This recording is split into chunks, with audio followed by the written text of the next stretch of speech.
Olá, seja muito bem-vinda, seja muito bem-vindo ao Viver e Empreender TV. Eu sou Estela Jordi e hoje eu tenho a alegria e a honra em receber aqui no nosso estúdio em São Paulo o Dr. Marcelo Servidoni. Ele que é advogado, especialista em reforma tributária, um assunto que todo mundo quer saber, né, doutor? Seja muito bem-vindo. Muito obrigado, muito obrigado. Prazer estar com vocês aqui. Igualmente. Vamos começar falando sobre você. Antes de falar de reforma tributária, eu quero saber quem é o Dr. Marcelo Servidoni. Por favor, conta pra gente. O Dr. Marcelo Servidoni veio da união de mãe professora, de pai contabilista, né, de avós, avó materna do lar, o avô materno metalúrgico, e acabou surgindo um estudante de direito que, por amar o direito, acabou fazendo 7 especializações. 7. E com o decorrer dos anos, nessa jornada de 30 anos como empresário, acabei me tornando de advogado a empresário do direito, né? Depois de contador, empresário da contabilidade, e assim vieram, no decorrer desses 30 anos, todas as empresas que formam o Grupo Servidoni, o qual eu lidero. E atualmente o Grupo Servidoni ele trabalha de uma forma 360 graus, onde ele atende o empresário de uma forma completamente assistida, numa consultoria que vai desde a parte do direito, a parte da contabilidade, a parte financeira, através da nossa fintech, que o Grupo Servidoni tem uma fintech. Uhum. Então, com isso a gente consegue dar uma assistência para o pequeno empreendedor ao grande empresário, porque existe uma diferença, não sei se você tem esse conhecimento, sobre quem é o empreendedor e quem é o empresário. Sim. E o empreendedor, à medida que ele vai crescendo o negócio dele, ele vai se tornando um empresário, né? A diferença básica entre o empreendedor e o empresário é que o empreendedor ele é mais emocional do que racional. Então ele tem a ideia, por exemplo, ele quer abrir uma loja. Ele vai ver aonde ele consegue pagar o aluguel para ele abrir a loja. Ele não estuda o ponto comercial. Em geral, ele tem uma ideia, um sonho. E ele vai atrás dessa ideia, desse sonho. Vai atrás e algumas ferramentas. E aí ele começa a se informar. Exatamente. Em geral, ou deveria, não é, doutor? Isso. O empresário, ele primeiro faz o estudo de campo com os especialistas, com os advogados, com os contadores, com os economistas. Depois ele injeta o capital dele junto com os demais sócios para poder fazer o negócio nascer. Essa é uma diferença crucial e muito interessante, nunca colocada aqui nessa mesa de podcast. Acho legal você falar sobre isso, doutor. Mas vamos puxar para a sua história de novo. Quem você era quando você era pequeno empreendedor? Eu era um sonhador, onde com o ímpeto de empreender, acabei, pelo conhecimento jurídico, contábil e etc., acabei me tornando um empresário, né? E hoje o meu foco é trazer a minha aprendizagem desses 30 anos para fazer com que os nossos clientes, os nossos parceiros, os nossos coligados possam alcançar os resultados que nós alcançamos. Muito legal. Doutor, em que momento você decidiu levar o empreendedorismo como um estilo de vida, como um caminho e não apenas como uma ferramenta para você viver a vida? Olha, eu acho que eu já nasci com o espírito empreendedor, porque eu só tive um registro em carteira assinada que foram por 6 meses, o restante foi toda a vida empreendedora.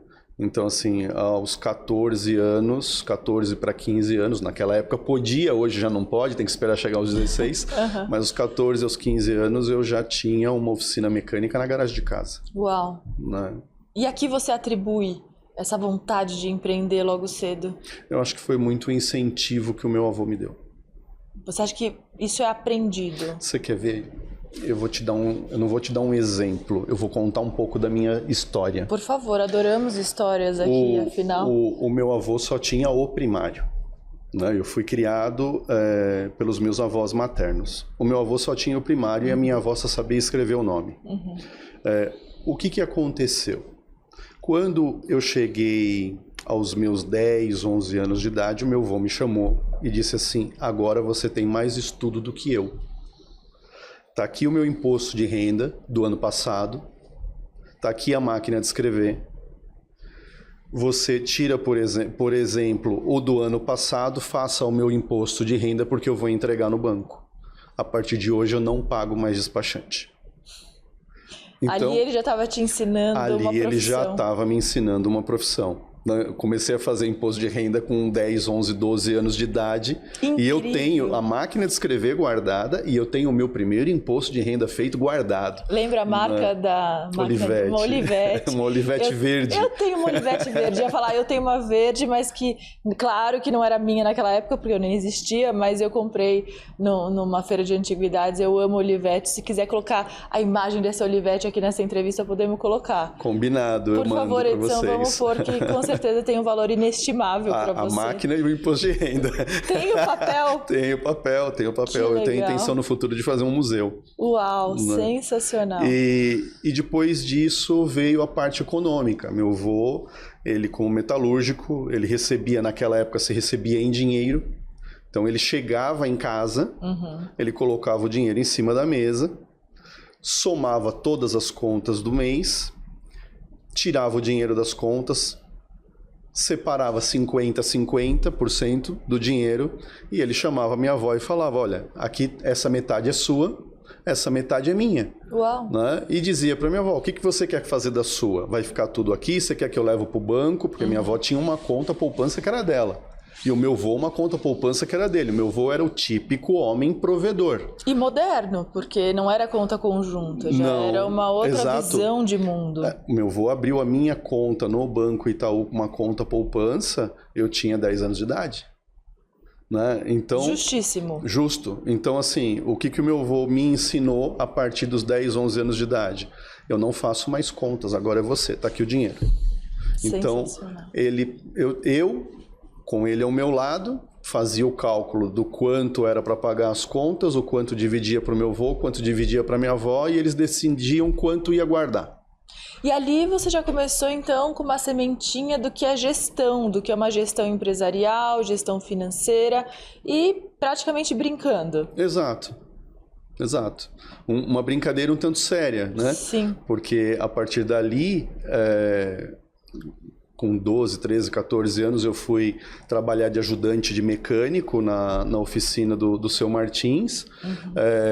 E um determinado dia, meu avô olhou para mim e falou assim: eu já não pago mais mecânico, eu vou comprar ferramenta e você arruma meu Fusca. Né? E dali começou que arrumar o Fusca do vô foi arrumando o Fusca dos vizinhos. Naquela época era Brasília, era Kombi, eram carros mais antigos, né? Na época modernos, mas hoje antigos. E aí se formou na garagem de casa uma oficina mecânica. Muito legal. Ali você estava aprendendo ofícios distintos, colocando em prática, mas você lembra do seu primeiro pensamento? Eu quero empreender, eu quero ter a minha empresa, eu quero tocar minha vida? Olha, eu sempre gostei de liberdade. Né? No sentido, não de não trabalhar, porque a gente trabalha muito mais enquanto empreendedor, enquanto empresário. Claro. Trabalhamos muito mais. Hoje mesmo, eu fiquei dando consultoria, para dar consultoria a uma situação delicada de um processo, eu fiquei analisando junto com a equipe até as 3 horas da manhã. Nossa. Então, ou seja, a vida de um empresário, de um empreendedor, de um profissional sério, não é o que as pessoas imaginam, que você vai tirar 4 férias no ano, que você vai ter rios de dinheiro sem trabalhar. Não, a gente trabalha muito mais do que um CLT, isso é fato. A questão eu vou tocar num assunto aqui que talvez as pessoas não tenham essa percepção. Por favor.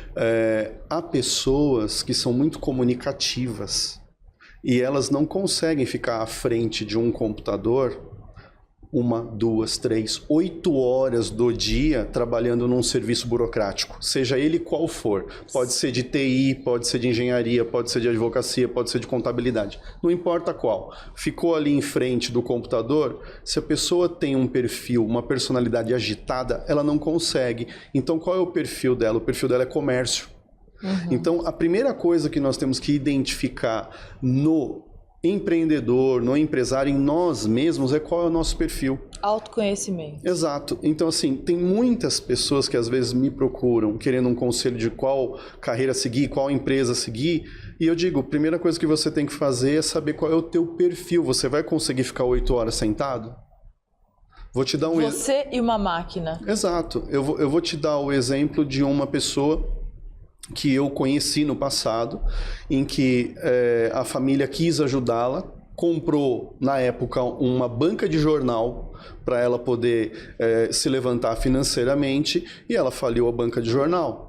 Por quê? Porque ela não gostava de levantar cedo. Toda banca de jornal, o dono tinha que estar lá às 5, 6 horas da manhã para abrir as portas. Ou antes. Ou antes. Então, ou seja, o perfil da pessoa é o que vai fazer ela ter um resultado positivo na vida.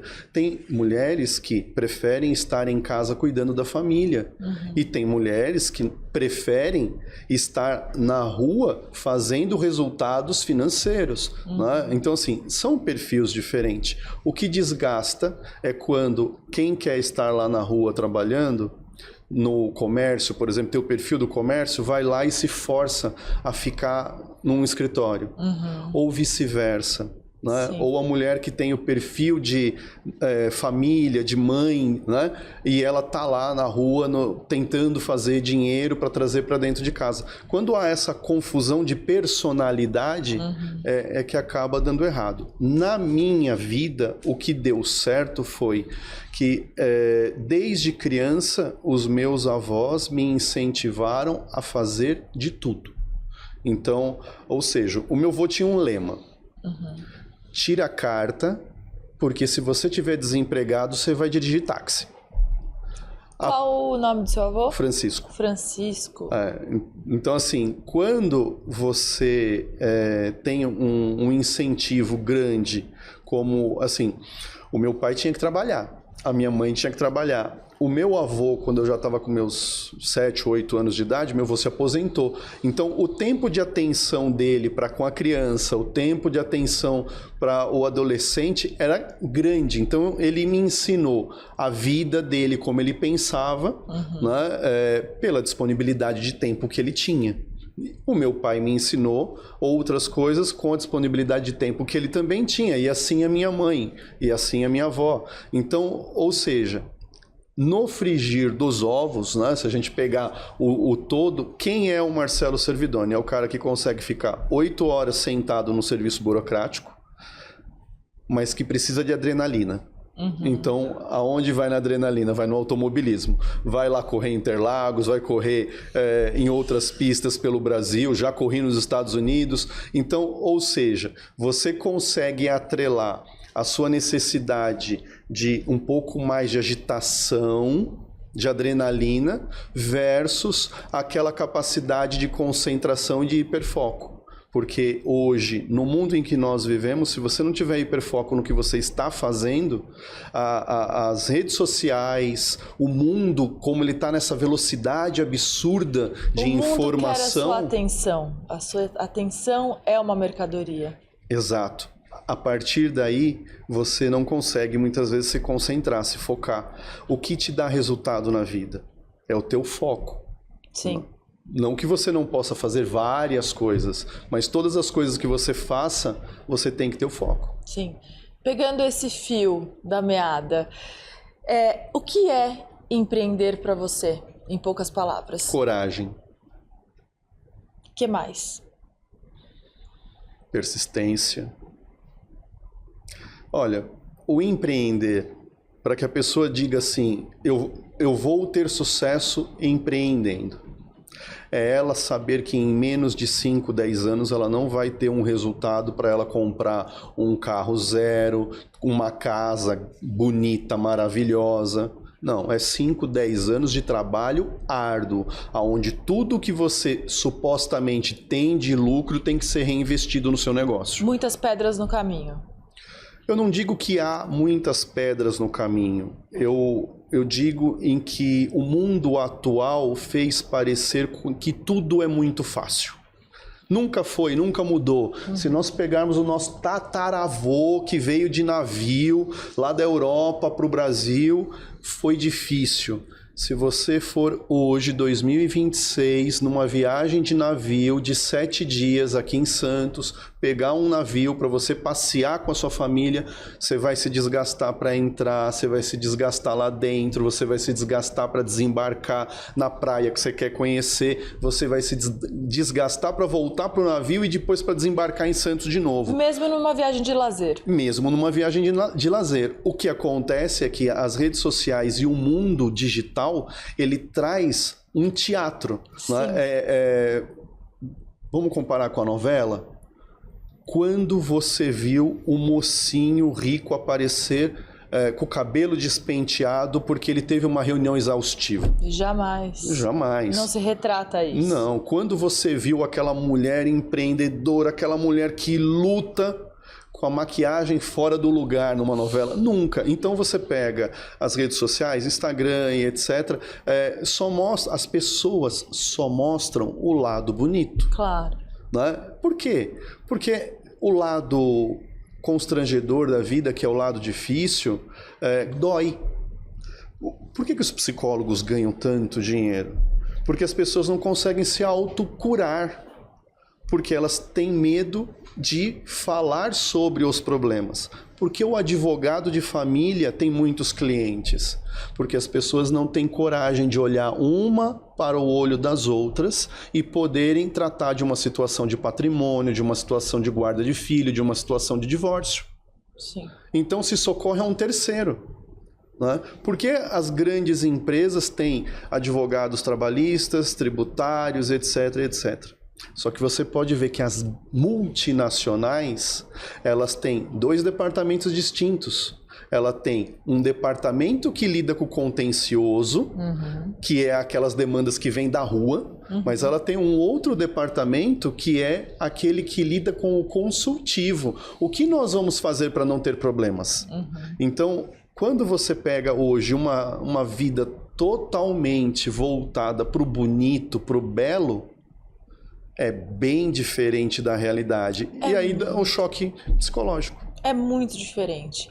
Justamente por isso eu te pergunto, doutor, já pensou em desistir em algum momento? Muitas vezes. Muitas. Pode contar pra gente? Muitas vezes. Qual foi o momento mais difícil para você, da sua carreira, da sua trajetória empresarial? Eu não vou falar da carreira, eu vou falar da minha vida. Eu tive Covid. E foi uma Covid muito severa.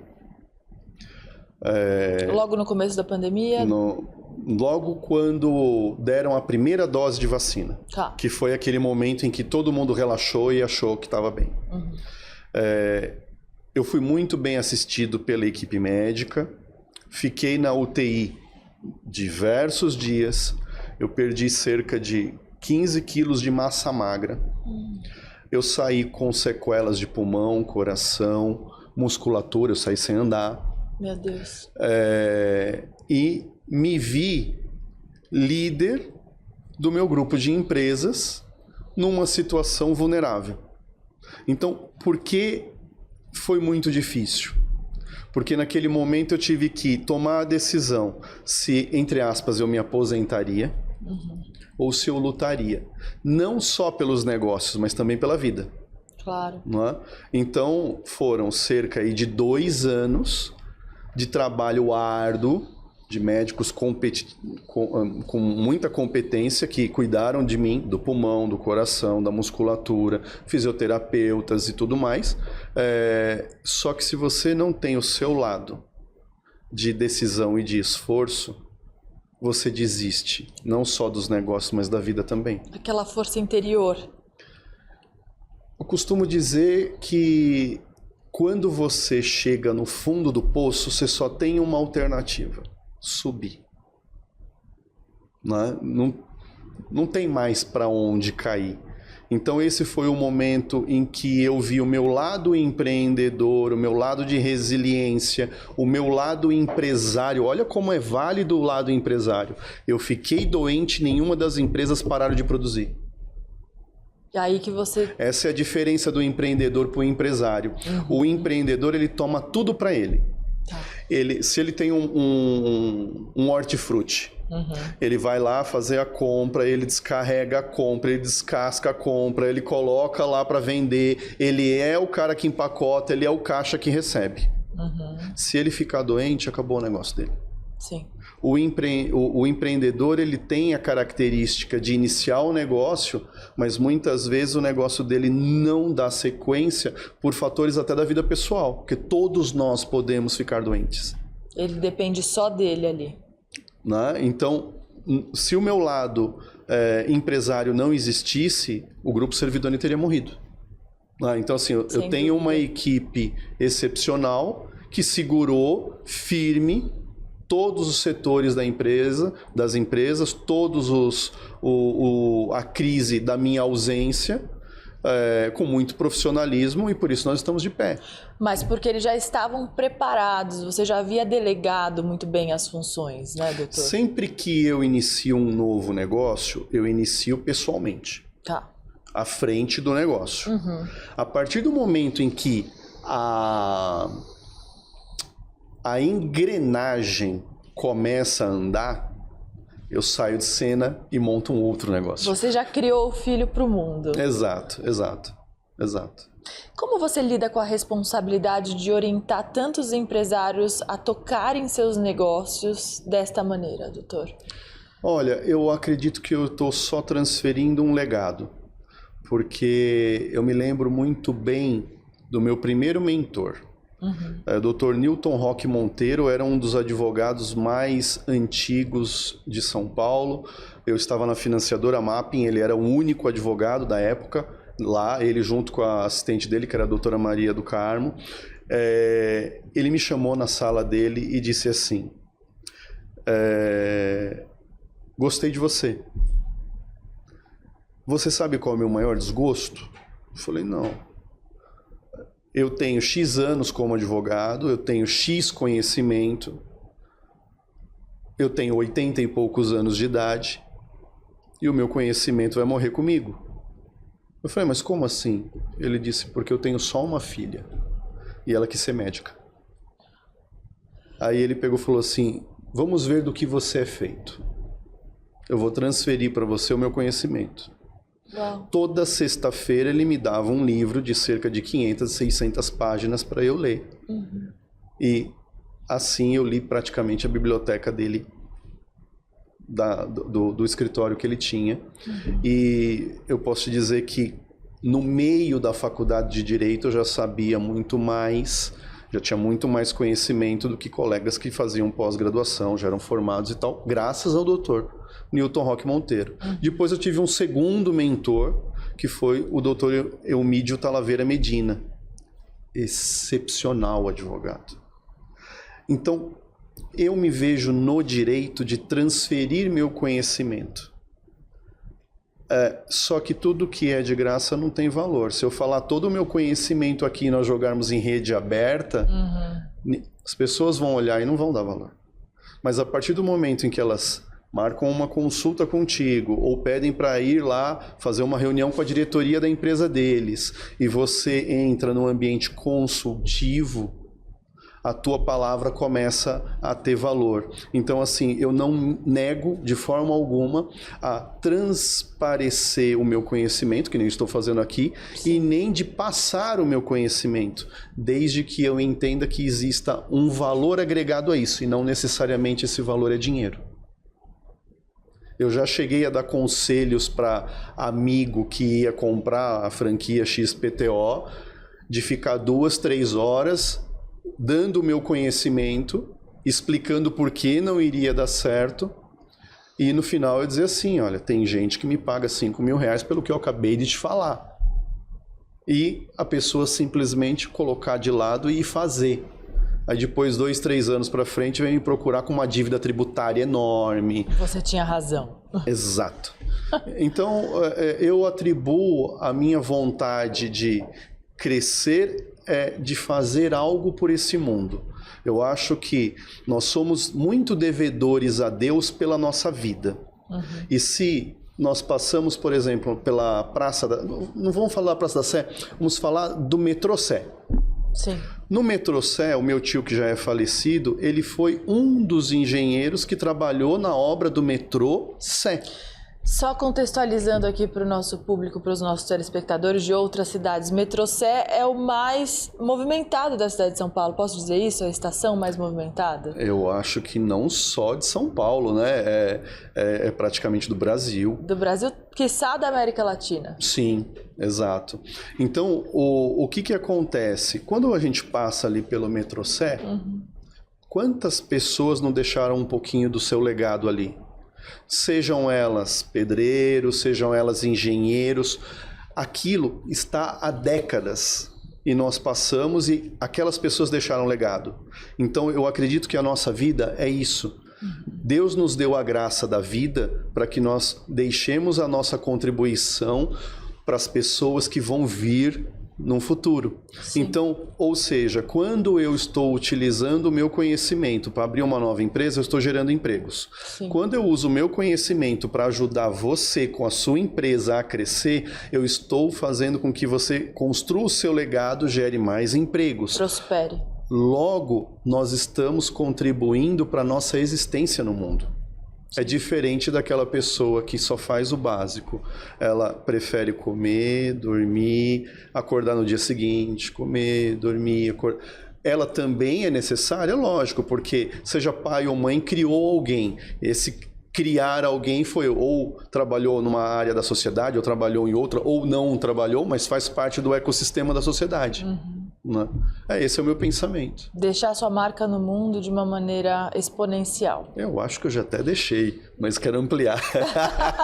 Muito bom. Para quem colocar o meu nome aí no Google vai ver que a marca já está consolidada. Marcelo Servidoni, Dr. Marcelo Servidoni. Agora vamos falar do outro lado. A gente está falando de prosperidade, deixar a marca no mundo, legado, que são assuntos que eu adoro. Mas vamos falar um pouco sobre erros. O que você teria feito diferente na sua trajetória? Você teria feito alguma coisa diferente? Com certeza. O quê? Olha, o que eu vou dizer aqui é algo que eu levei alguns anos para entender.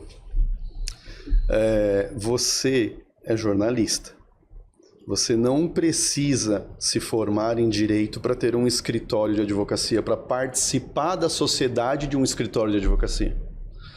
Você é jornalista, eu não sou médico, nem você, mas nós não precisamos nos formar em medicina para termos uma clínica médica.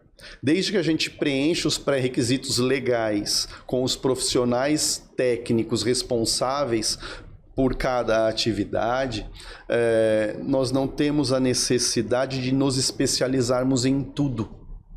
É esse que eu acho que eu demorei para... Esse ano fazem 30 anos que eu iniciei a minha carreira como empresário, vamos chamar assim. 15 anos da minha vida como empresário, eu perdi me especializando. Em áreas do direito? No todo. Não é que eu não deveria tê-lo feito. Eu deveria tê-lo feito em paralelo. Certo. Não é? Porque eu parto do princípio de que você só consegue delegar, você só consegue comandar aquilo que você domina. Né? Vou dar um exemplo. Dentro do Grupo Servidoni, nós temos uma empresa de engenharia. Eu sou engenheiro? Não. Mas nós temos uma empresa de engenharia e atendemos diversas multinacionais. Então, daquele ponto em diante, eu percebi que eu não precisaria me formar em engenharia para ter uma empresa de engenharia. Né? Então, o que acontece que eu vejo? Eu vejo pessoas com potencial, às vezes até com capital, cometendo dois erros. Avaliando um pouco errado a questão da escolha de algumas franquias. Franquia é válida? Mas qual é o seu perfil?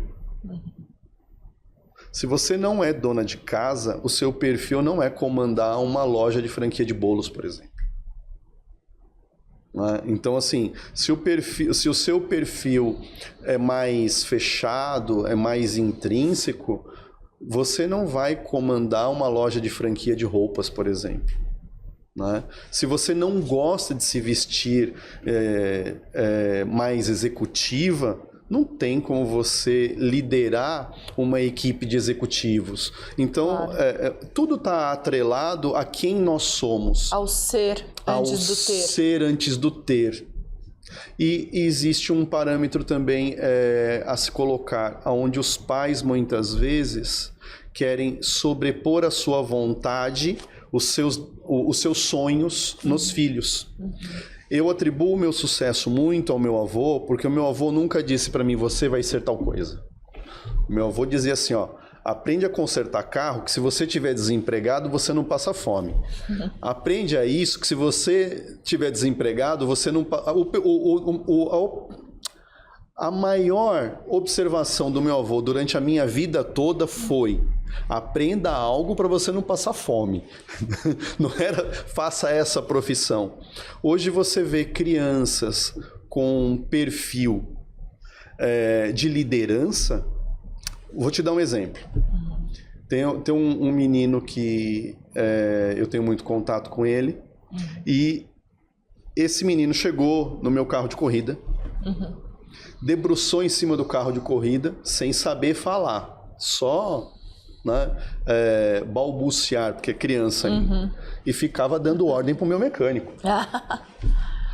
Já é a alma ali. Já é a alma. Se você prender essa criança no futuro para ela ser funcionária, ela vai se apagar. Ela vai se apagar, ela tem perfil empreendedora, ela tem perfil de empresário, tem perfil de chegar a ser um presidente de um grupo empresarial.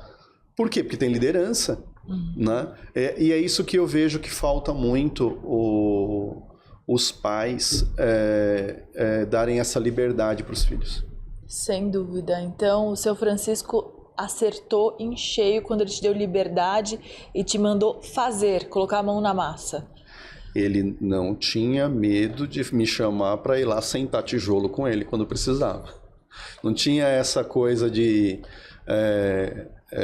meu avô nunca judiou de mim, minha avó me super protegia, minha mãe, meu pai, mas eles nunca impediram a minha proatividade de estar junto, sempre incentivaram. Muito legal. Doutor Marcelo, o que te incentiva, o que te inspira a continuar empreendendo, criando novas empresas, ensinando outros empresários? O que mais te move na vida? Além de deixar esse legado, além de deixar sua marca? Eu vou dar duas respostas. A primeira é que eu me sinto muito devedor com Deus. Porque Deus me deu uma capacidade extraordinária. Eu sonhava em pilotar carro de corrida. Hoje eu coleciono troféus. Eu sonhava em correr corridas de longa distância. Já não sou mais um jovenzinho, né? Corro corridas de longa distância, junto com pilotos que são profissionais.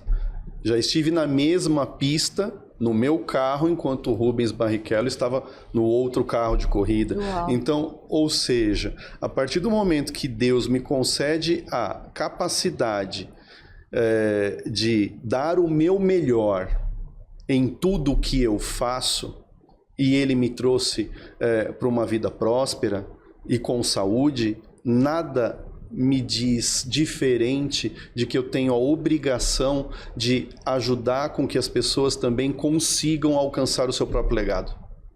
E através da consultoria ao empresário, a gente consegue isso. Porque, olha só, como é que eu vou acessar 100 operários numa metalúrgica? Eu não consigo. Mas se eu acessar o dono da metalúrgica e eu auxiliar ele a crescer, ele automaticamente vai trazer mais benefícios para dentro da indústria e, consequentemente, para os funcionários. Vai mudar a cultura da empresa. Exato. Então, assim, é mais fácil você ir de cima e abençoar e beneficiar embaixo do que você ir de trabalho de formiguinha. É uma visão interessante essa. É o que eu penso. Muito bom. Muito bom. Falando daqui para frente, que mensagem você quer deixar hoje nesse podcast para quem virá, né? Sua filha, seus filhos, enfim. Olha, eu vou ser muito honesto. O mundo não é o que parece ser. O mundo é aquilo que você faz acontecer. A grama do vizinho sempre vai parecer mais verde, porque eles nunca vão contar as pragas que tem na grama. Então, ou seja, não olhe para ninguém, não ouça opiniões negativas dos outros, mas faça o seu melhor, porque quantas vezes eu ouvi, não vai dar certo. Só finalizando aqui, falando da minha trajetória. Em 96, quando eu disse que ia abrir a Servidoni, eu ouvi de uma pessoa muito próxima de mim: não abra porque você não vai durar 2 anos. Eu não era formado em Direito ainda. E quando eu me formei em Direito, fui abrir o escritório de advocacia. Mas já vai pular de uma coisa para outra? Aí, 4 anos depois, eu abri o escritório de contabilidade. Eu ouvi assim: mas você não sabe o que você quer da vida? E eu respondi: se Silvio Santos tem mais de 50 empresas, por que eu não posso ter? Excelente. Não é? Então, ou seja, a gente sempre vai ouvir alguém dizer que não vai dar certo. Porque só diz só nos incentiva quem está no mesmo patamar que nós. Ou acima. Ou acima. Quem está abaixo não vai nos incentivar, porque o seu sucesso é a chancela da derrota dele. É a chancela da derrota dela. Uhum.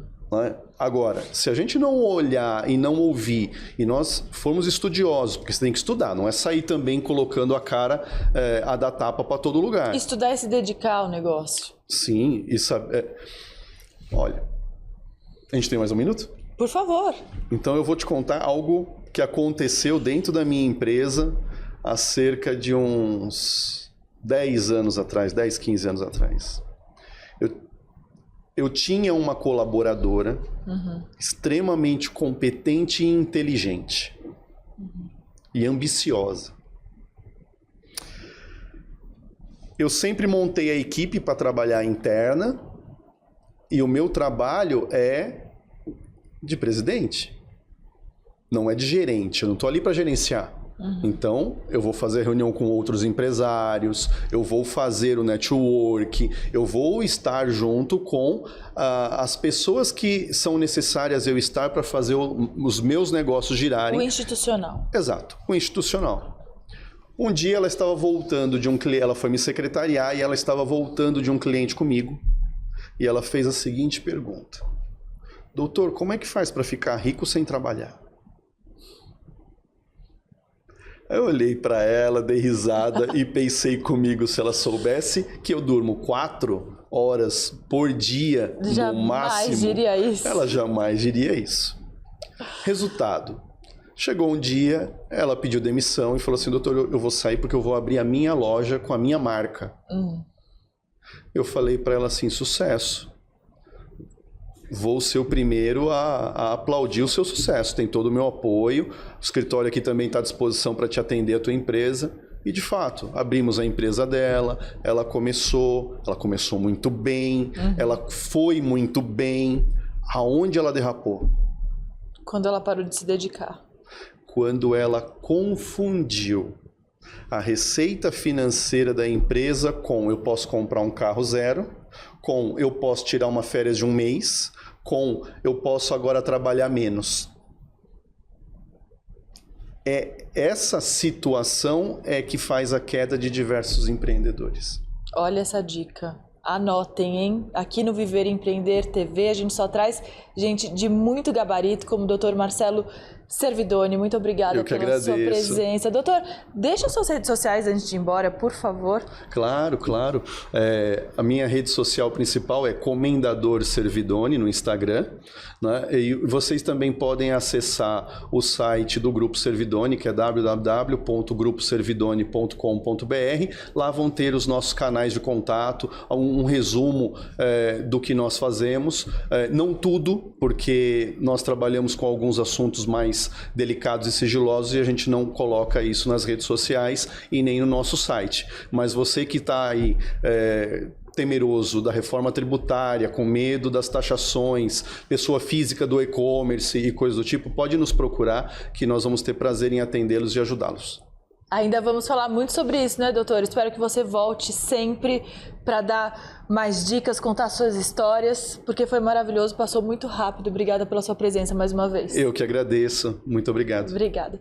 Doutor Marcelo Servidoni é o nome dele, o Viver e Empreender Podcast fica por aqui. Muito obrigada pela sua companhia, pela sua audiência de sempre e até o próximo programa. Tchau, tchau.